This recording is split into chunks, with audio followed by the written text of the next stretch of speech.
Bonsoir, bonsoir. Oh, ils allaient message nangai na peuple congolais. Na likina lo baboye, peuple congolais. Pardon, bola nanga malamu.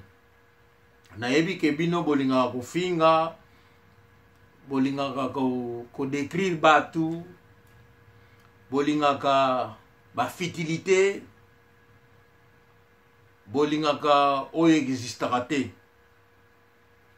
Mais makambo ya congolais na lobelaka yango mingi te pona comportement ya peuple wana. Mais ils ont fait partie ya ba vie na biso. Donc il faut échapper en côté parce que tout ça faire partie de l'histoire wana. Bande konangai na ko rappeler bino na lobaki avant proclamation ba élection. Il y a ba résultat pardon ya élection yo. Na ba bino kino Fayulu muto a gagné. Et puis écart il y a Fayulu na Tshisekedi zaki munene. Après ça, Shadari ayaki. Donc écart wana ya Fayulu, quel que soit tricage, quel que soit ba pensée la bango ba kosala, soki batu bazalaki oyo balandaki élection wana, lokola église catholique, lokola ba américain bazalaki en coulisses na ba français. Donc gap wana écart wana ba continue couvrir la montée parce que peuple congolais a lembaki déjà balaki ba voter un congolais. Alors basalaki yango ba votaki Martin Fayulu. Bandeko situation ya Congo nazo landa yango attentivement et tozali na batu o bazakuna oyo penza bazo pesanga ba information directe. Donc moi je savais déjà que Fayulu avait remporté les élections. Là c'est la vérité. Bande konangai Congo eza vandi bondi melanga. Na kolobana mino likambo moko oyo ezotungisanga mingi peuple congolais bomonaka mutu lokola kamere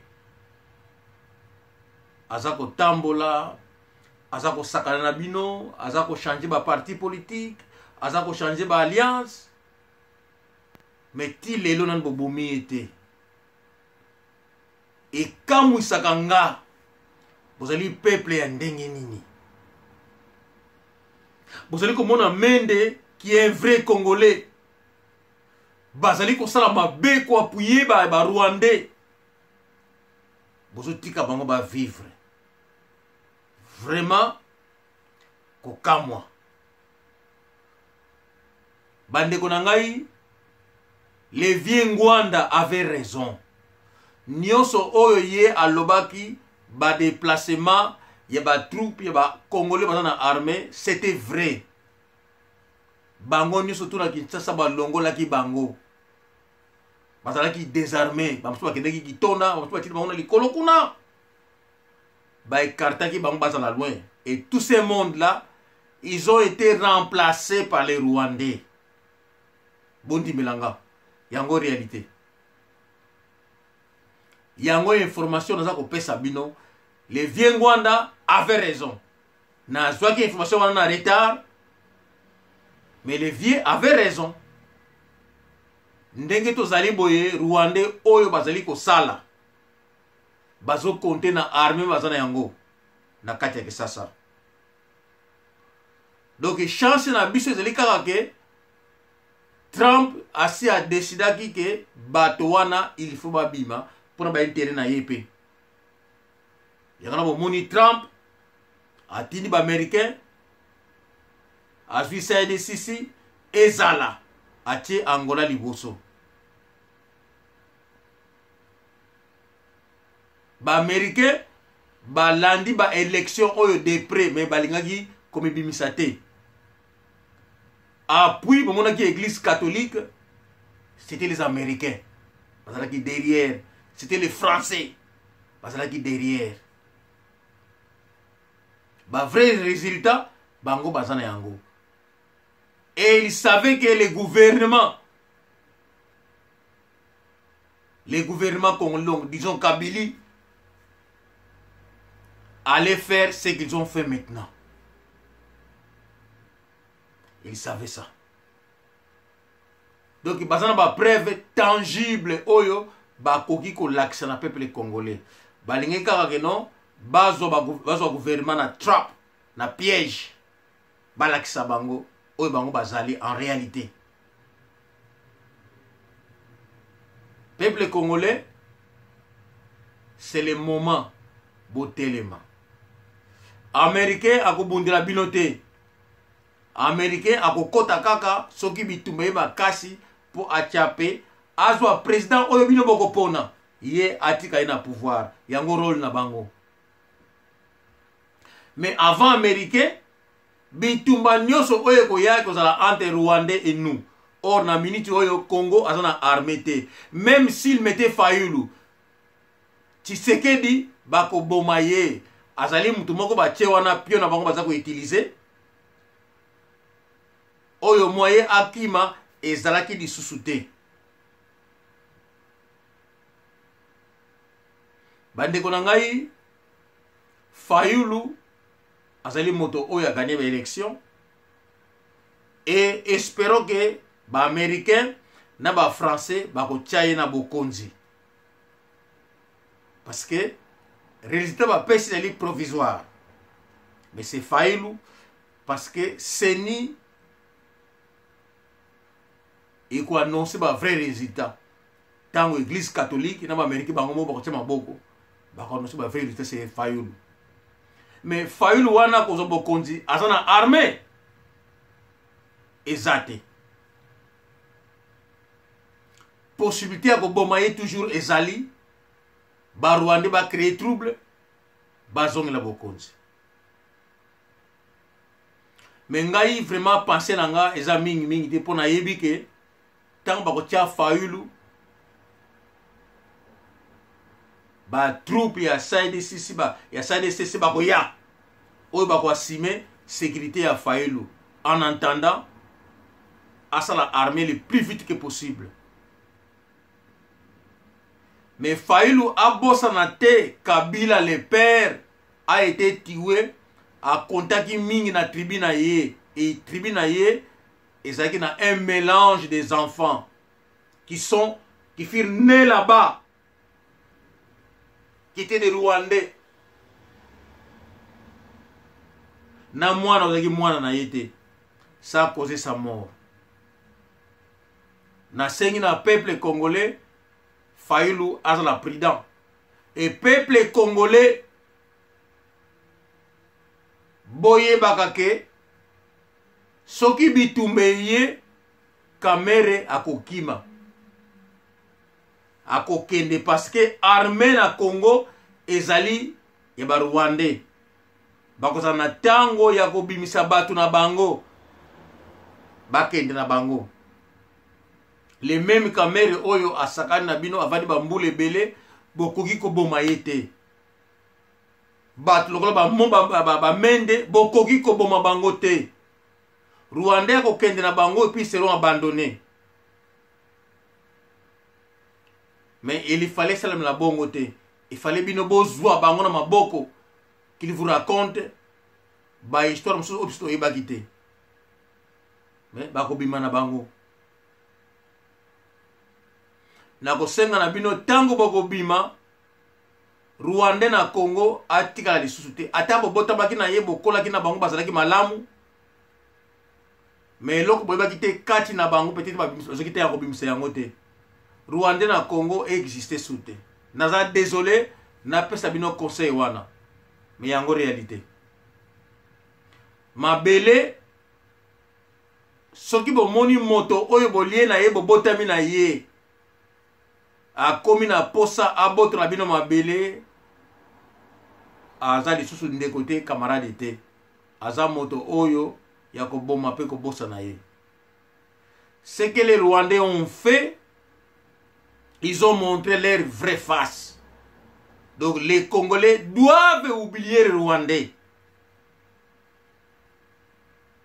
Et doivent en finir avec l'histoire des Rwandais. Je le dis pourquoi, en cas que Fayoulou passait comme le président, alors moi j'aimerais que les Fayoulou puissent organiser l'armée congolaise et qu'ils puissent trouver des gens capables et congolais, que vous puissiez ou peut-être partir venger ceux qui ont été morts. Tous ceux qui sont morts au Congo doivent être vengés. Donc vous devrez venger tout ce monde-là. Ceux qui ont tiki yango et la mawa. Mawa na peuple congolais.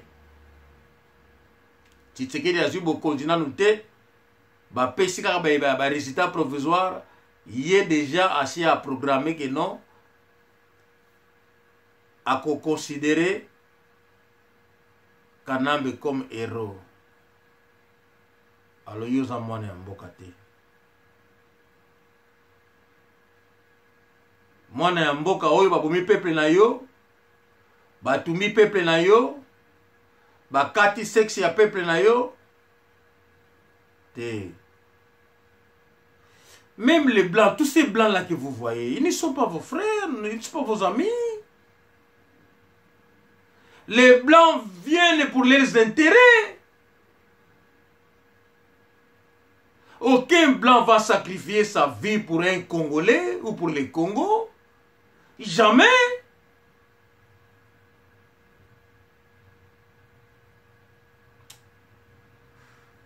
Peuple congolais, les apassi na motema nanga, soko moninga na bimi boy na lobby, na kokisu suko bomba yango te. Il faut koloba yango. Ba traître ba leki mingi. Tshisekedi aza mwana ya mboka. Soki azalaka conscient. Elingeza na malamu. Na yebi ke tango azalaki na Suisse, oyo ye asalaki, c'était pour sauver le Congo. Wana, je vous assure et je vous le dis. Oye asalaki pour Fayoulou aleka, asalaki on a bolingo ya Congo. Et après ça, Barwandais balingwa boma ye. Yangana bo moni ye a changé sikoyo. Bandeko bondi melanga. Oyo ye asalaki na Suisse, il a fait pour l'intérêt du Congo. Tango ye apesaki pe wana na Fayoulou, ayebaki ke awa na signé bango. Parce que kotikala. Mais tango ye azongi na parti na ye na siège comme bolobaki yango, là il jouait la politique parce que barubani parce yo olingi to lia yo. Yana bo mona kike ye a changé ki bongo. Balinga ki ba boma ye na bato nyonso batikaki na parti na ye. Yana bo moni sikoyo nde alingi a asime. Yana bo moni ki non batie ye ki lokola ye muto a gagné élection. Bandeko soki bo tiki ezala bongo Congo bakati yango. Congo eza vandi. Rwandais ami komelaki na suka tepo a légaliser oyo azali kosala parce que ko continuer l'élection oyo comme ça ba finaliser projet na bango. Mais soki Congolais a solo aye oyo ko se sacrifier a signer Rwandais avec na mystique ya royaume Congo boko mona Congo kozonga. Na yepseki bino ke non Kulumbi mbizeli vérité. Comme ni kitina Gabon coup d'état pe salami. Na suki wana. Peuple congolais botelema likambo yesuka. Bye bye.